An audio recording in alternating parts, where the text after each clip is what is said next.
Buenas tardes. Muchas gracias a los que se quedaron hasta esa hora. De hecho, quería comenzar mi charla con una invitación a soñar, pero viendo un poco la hora en que estamos, me gustaría invitarles a otra cosa antes, y es que nos estiramos un poco. Entonces, quiero invitarles que todos se levantan, por favor. Y vamos a estirarnos un poco, más arriba, sí, y tal vez abajo, un poco a los lados. Eso, muy bien. También pueden dar la mano a su vecino si tal vez todavía no lo conocen. Así. Muy bien. Bueno, listo, yo creo que ya estamos bien y ya podemos soñar.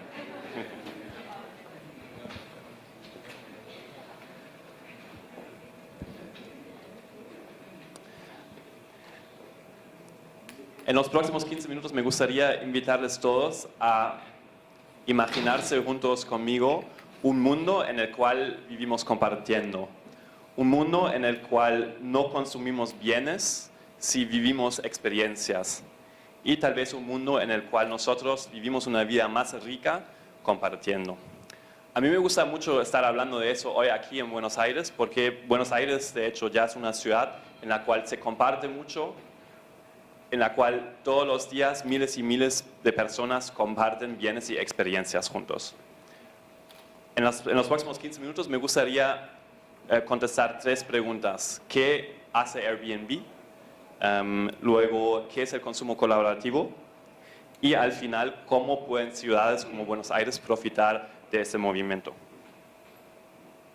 El comienzo de Airbnb comenzó como muchas ideas e iniciativas que se han implementado en los últimos años y era un problema. Un problema muchas veces es una oportunidad y también así en el caso de Airbnb. Esos son los 2 fundadores de Airbnb.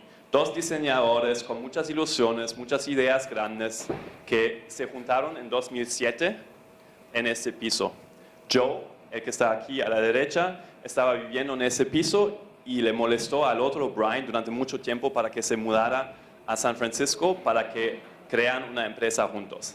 Brian se mudó del LA y justo en ese momento le subieron el alquiler a Joe y a Brian, que estaban viviendo juntos en ese piso. Entonces ellos se encontraron con ese piso que era demasiado grande para su estilo de vida, no tenían suficiente dinero, entonces dijeron, ¿qué podemos hacer para poder pagar el alquiler al final del mes? Justo en ese momento había una conferencia de diseñadores en la ciudad. Todos los hoteles, como ahora con este evento aquí de Buenos Aires Creativa, todos los hoteles están llenos porque tanta gente vino. Entonces no había más capacidad para más visitantes, pero había más gente que quería ir a ese evento.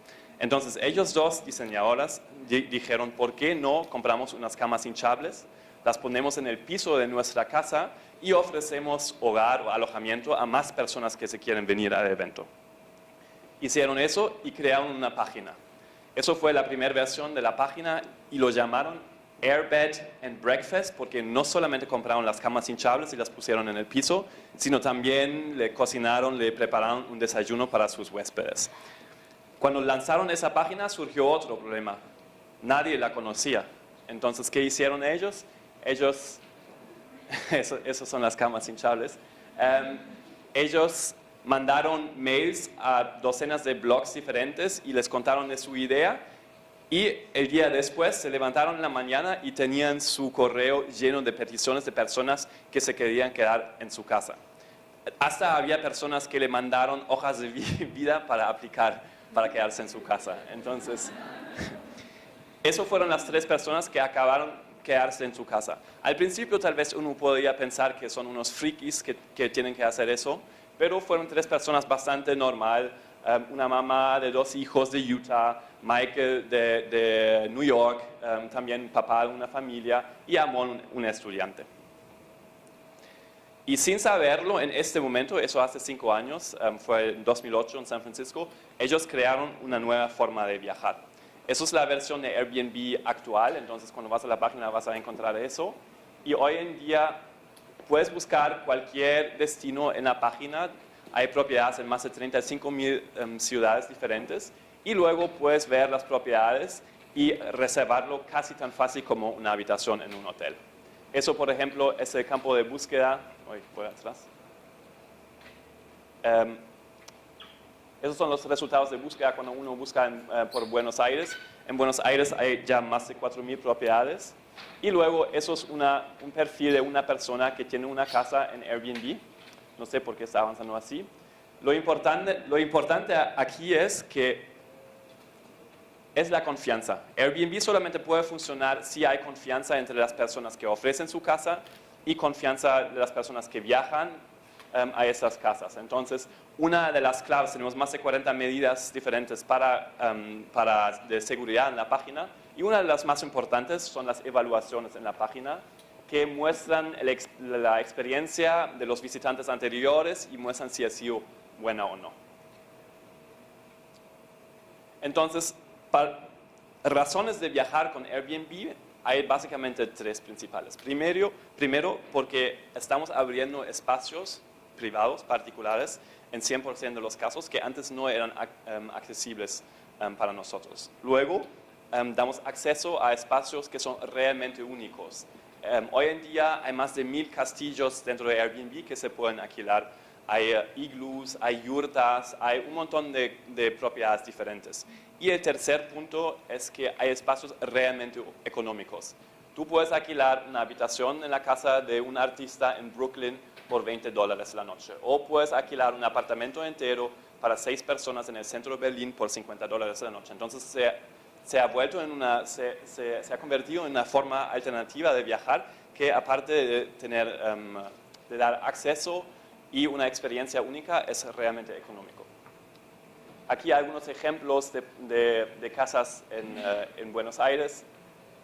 Debería haber puesto la casa donde me estoy quedando ahora. Me estoy quedando en Villa Crespo, un barrio que yo antes no conocía, pero donde hay una casa de una señora que tiene mucho gusto, que tiene muchas obras de arte en su casa y unos muebles antiguos. Entonces hay un espacio realmente bonito y especial aquí en Buenos Aires. Eso es un perfil de un usuario que muestra las reseñas que ha tenido. Es un usuario bastante activo aquí en Buenos Aires. Entonces, muchos de esos usuarios que se vuelven anfitriones comienzan con eso porque tienen un espacio que les sobra y comienzan a ganar dinero, y aparte de eso tienen una experiencia social, porque con cada visitante que se queda en su casa hay un encuentro entre 2 personas que antes no se conocían.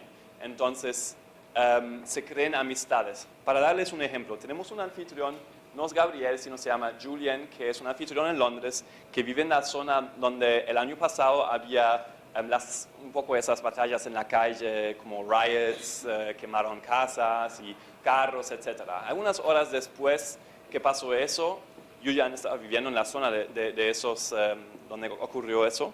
Algunas horas después le llamó su mamá y le preguntó si estaba todo bien. Entre el momento que su mamá le llamó y eso pasó, ya le habían llamado 7 de sus huéspedes anteriores de Airbnb para saber si estaba bien.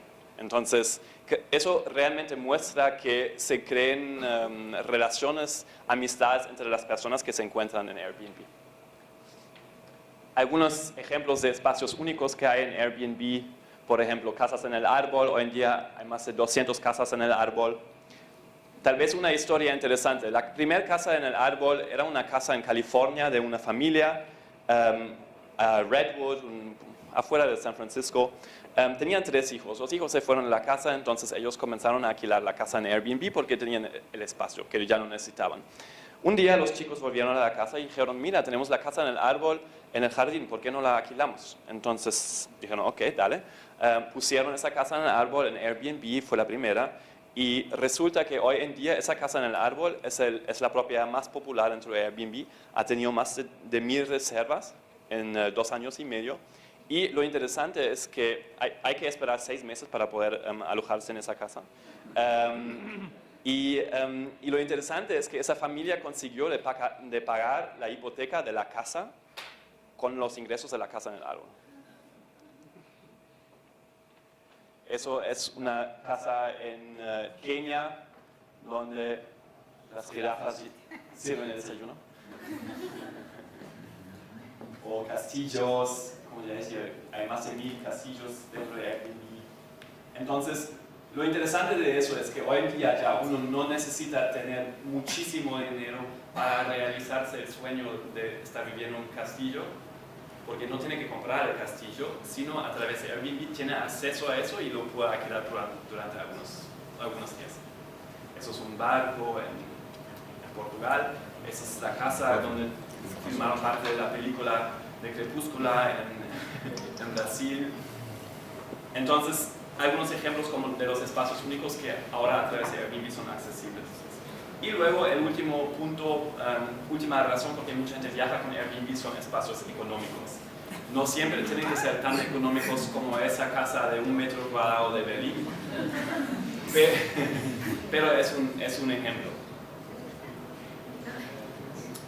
Airbnb en los últimos 5 años creció y está ahora en 192 países, en más de 40.000 ciudades y con más de 350.000 anuncios. Eso es del número de viajeros el año pasado. Y para darles una idea, el sábado pasado 150.000 personas en todo el mundo se han alojado en una propiedad de Airbnb en el mundo. Aquí hay algunos datos sobre Airbnb en Latinoamérica. Latinoamérica todavía está pequeño, pero también está creciendo. El año pasado, en los últimos 12 meses, 150.000 viajeros vinieron a través de Airbnb a Latinoamérica, y de Latinoamérica 150.000 se fueron, viajaron a otros países.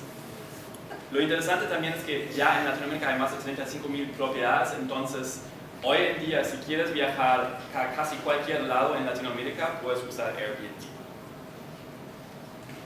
Ahora, quería hablar un poco de qué es consumo colaborativo. Consumo colaborativo y Airbnb de hecho es solamente una empresa dentro de un movimiento mucho más grande que se llama consumo colaborativo. La idea de consumo colaborativo es que todos nosotros tenemos bienes. Pueden ser el espacio de nuestra casa, puede ser nuestro carro, puede ser una bicicleta, puede ser hasta un taladro. Todos esos bienes nosotros en muchos de nuestros casos, obviamente hay excepciones, pero en muchos casos no los estamos usando 100% del tiempo.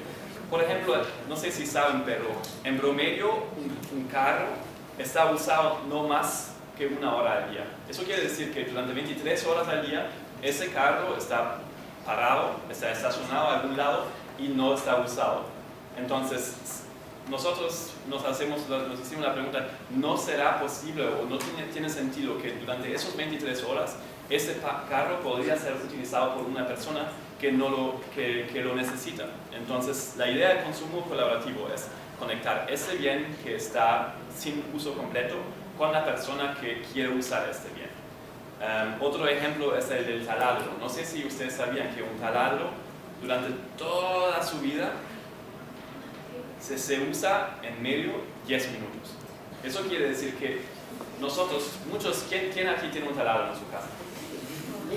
Bueno, veo, yo diría casi la mitad de los manos. Entonces, la mitad de nosotros aquí tenemos un taladro en la casa. Ese taladro, yo diría, ¿quién ha usado su taladro en la última semana? Bueno, veo 1, 2, 3, 4, 5 manos. No está mal. Habría que preguntar para qué lo usaron. Mejor para colgar una prueba. No hay que preguntar para qué lo usaron.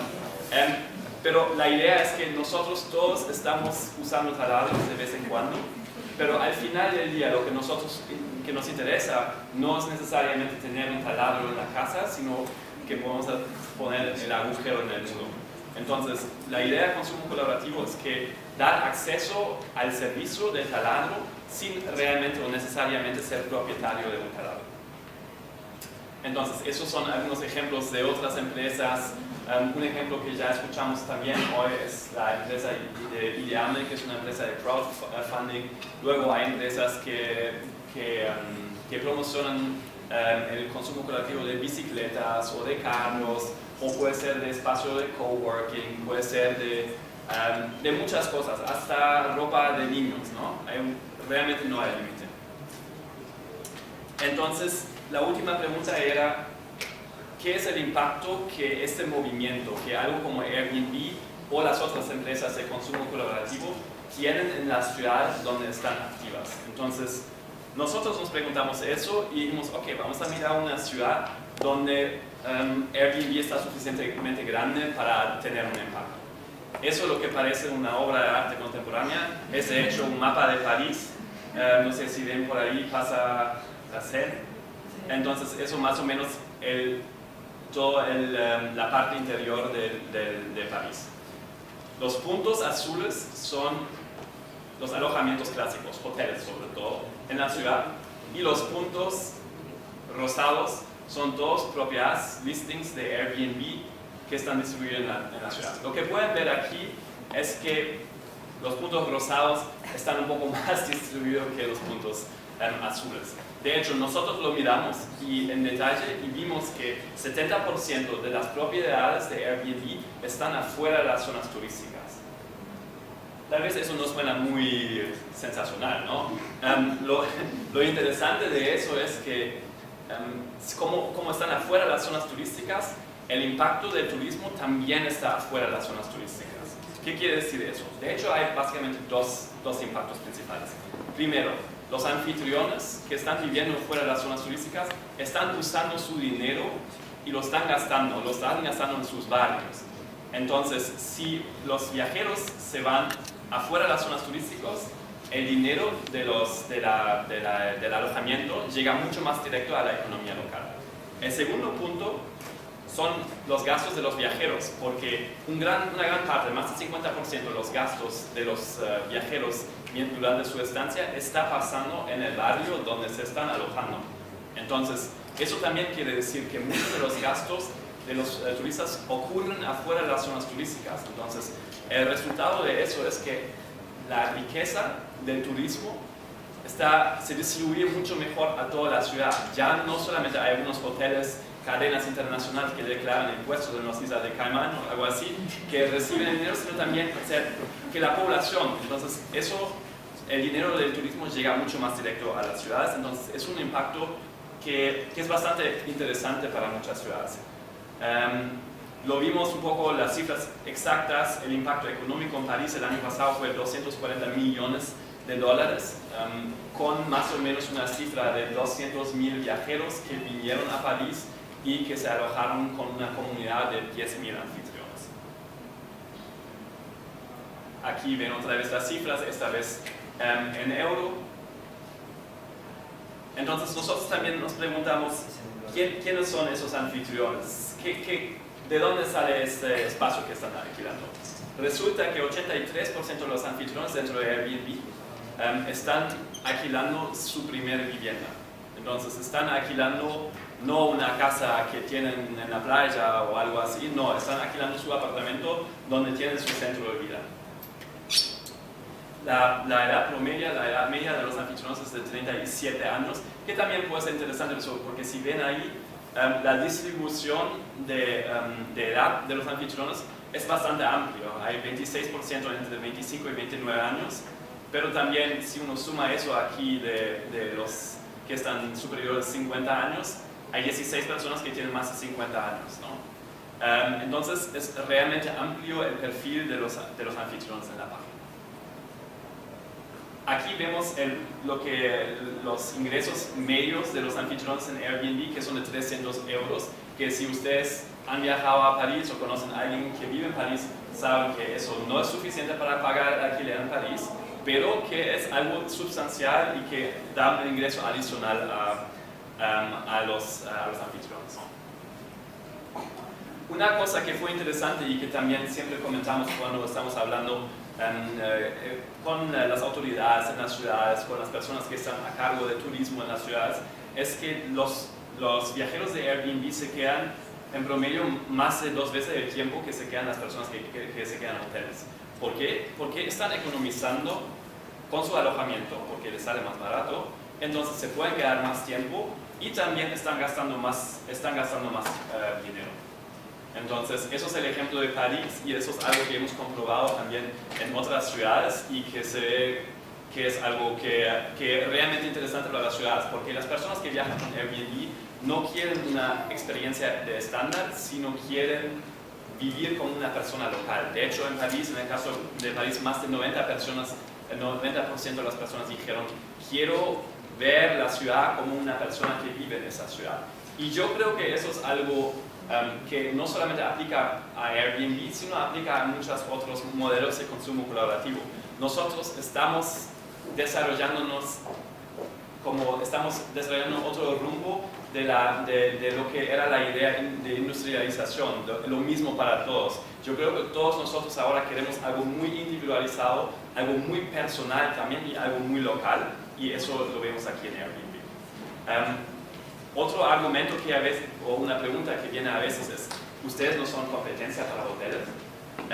Y yo digo, bueno, miramos los datos y una cosa que vimos en el caso de París es que dos cifras muy importantes para los hoteles, la tasa de ocupación y el precio medio de noche en los hoteles para una habitación han subido en los últimos 3 años, mientras que nosotros también crecimos bastante en París. Entonces, nosotros estamos más bien convencidos que en vez de cortar un pedazo del pastel, nosotros estamos aumentando el pastel. Y bueno, entonces vimos, ok, eso está chulo, estamos distribuyendo el turismo a toda la ciudad.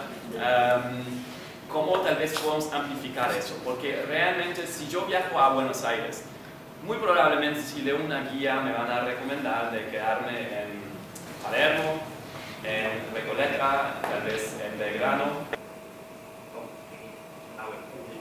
Ya casi voy, estamos hablando de Buenos Aires, solamente 3 minutos y ya. Y yo creo que me pierdo una gran parte, ¿no? Esta vez me estoy quedando en Villa Crespo y me parece genial. Tal vez la próxima vez me quedo en Caballito para conocer esa parte de Buenos Aires. Entonces, nosotros necesitamos crear algo que permita a una persona que no conoce una ciudad de descubrir esa ciudad y las características de los barrios de la ciudad antes de irse. Entonces, creamos algo que se llama Vecindarios y también lo lanzamos en Buenos Aires. Ya en 20 barrios que puedes descubrir y que luego con lo que tú buscas durante tu viaje ya puedes escoger barrios y luego con un filtro te muestra que sería apropiado para ti. Si te gusta un transporte, parques y espacios verdes, o un lugar bohemio, si con esos 3 filtros te muestra cuáles barrios entran un poco en esa categoría. Y bueno, espero que le haya gustado y que le haya dado ganas de compartir un poco más